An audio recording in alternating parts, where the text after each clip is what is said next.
Du har absolutt aldri tenkt på å spre tannkrem i vasken. Men i denne videoen viser jeg deg hvorfor du absolutt må gjøre det. Så sørg for å se denne videoen til slutten. Forresten fungerer det hele ikke bare i vasken, men generelt i rustfritt stål. Du kan også bruke den til boller eller andre gjenstander i rustfritt stål. Som sagt trenger du bare litt tannkrem, og så trenger vi en svamp. Du kan se at vasken min ikke lenger ser veldig fin ut. Det er ikke lenger så glanset, det er virkelig helt skittent, og jeg vil rengjøre det igjen med tannkremen. Bare legg noe av tannkremen på svampen, og spre den deretter på vasken. Påfør det overalt, og når du er ferdig, la det virke i 20–30 minutter.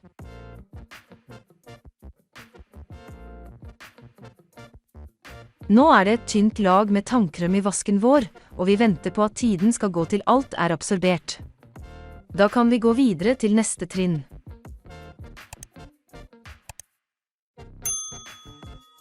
Det er derfor jeg tar tilbake kluten som jeg nettopp har daubet den med. Jeg tisset det en gang og tørket det veldig bra. Det begynner å skumme litt, og over tid kan du se at det blir mye renere.